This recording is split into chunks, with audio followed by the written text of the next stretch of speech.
Today, people throw away things without a second thought. Half-eaten meals, worn clothes, even opportunities. But in 1900 America, what we waste so easily today could mean the difference between survival and starvation. In the winter of 1900, in a small textile town in Massachusetts, 14-year-old Clara Bennett walked slowly along a narrow street lined with brick factory buildings.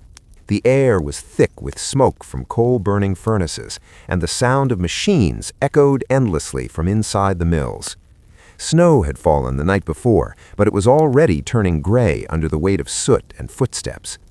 Clara carried a small cloth sack in her hands. To most people, it looked empty, but to Clara, it held hope. Her family lived in a cramped apartment just a few blocks from the textile mill, where her mother worked long hours spinning thread. Her father had once been a factory worker too, but an injury had left him unable to continue. Now the responsibility of survival rested heavily on Clara's young shoulders. Every afternoon after finishing a short shift at a nearby workshop, Clara followed the same routine. She walked behind the textile factory, not to enter, but to search. At the back of the factory, near the waste piles, workers often discarded scraps of fabric, pieces too small, too damaged, or too imperfect to be used in production. To the factory owners, they were worthless. To Clara, they were everything. She would carefully pick through the piles, selecting pieces that were still usable, small strips of cotton, bits of wool, anything she could carry. Her fingers often grew numb in the cold, but she worked patiently, ignoring the stares of others who passed by. Because she knew something they didn't, nothing was truly useless. Back at home, Clara and her mother would sit together late into the night. By the dim glow of an oil lamp, they stitched the scraps together, piece by piece, color by color, turning waste into something new. At first, it was just for survival. They made small cloth patches to repair their own worn clothing. Then they began creating simple quilts to keep warm during the freezing nights. Each quilt was made from dozens of different pieces, each with its own story. No two were the same. Word began to spread quietly through their neighborhood. "There's a girl who makes blankets from scraps," people said. At first, customers were few. Most families were just as poor, struggling to afford even basic necessities. But Clara had an idea. Instead of asking for money, she offered trades: a quilt for a sack of potatoes, a repaired coat for a few loaves of bread. Slowly, their situation began to improve. America in 1900 was a country of rapid industrial growth, but not everyone shared in its prosperity. In factory towns like Clara's, wealth was unevenly distributed. While mill owners grew richer, workers often lived in poverty, surviving on low wages and long hours. In such a world, resourcefulness was not just a skill, it was a necessity.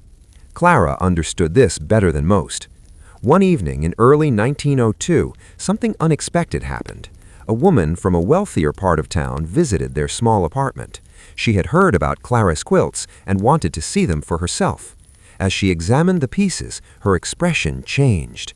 "These are beautiful," she said, running her fingers over the stitched patterns. To Clara, they were just survival.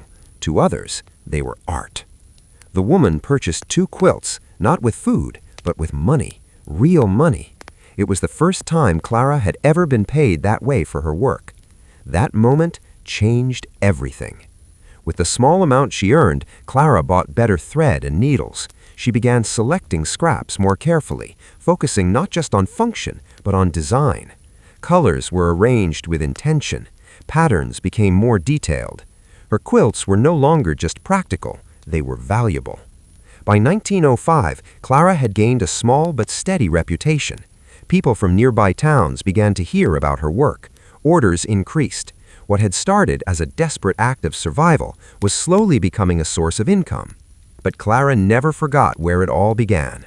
She still visited the factory waste piles. She still picked up discarded scraps, because to her, they were not garbage, they were opportunity. As the years passed, America continued to modernize. Industries expanded, transportation improved, and consumer goods became more available. Slowly, the culture began to shift. People started buying more and wasting more. But Clara held on to a different way of thinking. By the 1910s, she had opened a small workshop of her own, employing a few other women from her neighborhood, women who, like her, had once struggled to survive. Together, they created quilts that were sold across the region. Each one carried a story. Each one was made from what others had thrown away. One afternoon, a young girl visited Clara's workshop. She watched quietly as the women worked, stitching together pieces of fabric into something whole. "Why do you use old pieces?" the girl asked. Clara smiled gently. "Because," she said, "nothing is truly worthless unless we choose to waste it." The girl nodded, not fully understanding, but the words stayed with her. Years later, Clara's work would be remembered not just for its beauty, but for its meaning. In a time when most people saw waste, she saw value. In a world that was beginning to forget the importance of preservation, she held on to it. Today, we live in an age of abundance. Food is thrown away, clothes are replaced quickly, and resources are often taken for granted. But more than a century ago, in a cold factory town in Massachusetts, a young girl proved something powerful. What we waste today was once someone else's survival.